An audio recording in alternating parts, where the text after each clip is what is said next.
అంటే మా అవకాశాలను దెబ్బతీసే విధంగా ఇది ఉంది సార్. ఇప్పుడు దీంట్లో ప్రజాస్వామ్యం, ప్రజల చేతుల్లో అధికారం ఉండాల్సినటువంటి ఈ దేశంలో ఇట్లాంటి బిల్లుల ద్వారా అధికారుల చేతికి విస్తృత అధికారాలు పోతా ఉన్నాయి సార్. ప్రజల దగ్గర నుంచి ప్రజాస్వామ్యం దూరం అవుతా ఉంది దీని ద్వారా. మీరు బిల్లుల మీద బిల్లులు మార్చుకుంటూ పోతే మా సంగతి ఏంది? మేము ఈ రాష్ట్రంలో ఉన్నామా? బీసీలము, మా రిజర్వేషన్లని పోతా ఉన్నాయి. దీని గురించి ఈ రాష్ట్ర ప్రభుత్వం మాట్లాడాలి.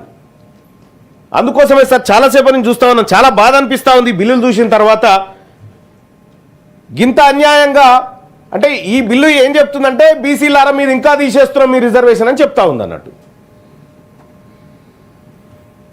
ఇక్కడ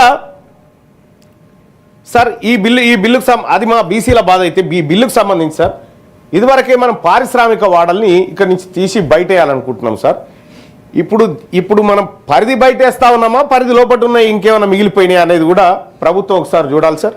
ఇక అలాగే ఈ ఔటర్ రింగ్ రోడ్ ఎందుకు ప్రామాణికం అవుతా ఉంది సార్? నగర విస్తరణకు ఔటర్ రింగ్ రోడ్ అనేది ఎందుకు ప్రామాణికం? ఇక్కడ రాగానే ఇక్కడ కుచించుకపోయి ఉంటుంది ఔటర్ రింగ్ రోడ్. ఈ గచ్చిబౌలి దగ్గర రాగానే జర దగ్గరకు వచ్చి ఉంటుంది, మిగతా చోట్ల దూరం అయి ఉంటుంది. అదే ఎందుకు ప్రామాణికం అవుతా ఉంది?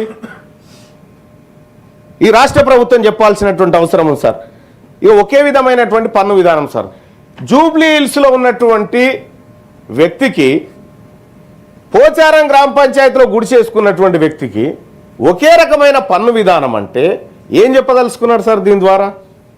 ఓ పని చేయండి సార్, పోచారం కాడున్నటువంటి మా గుడిసాయన ఆస్తిని జూబ్లీ హిల్స్లో ఉన్నటువంటి ఆ పెద్ద ఆయన ఆస్తిని ఒక దగ్గర వేసి శిరసగం చేసినాక పన్ను వేయరు సార్. మరి అదన్నా చేయండి.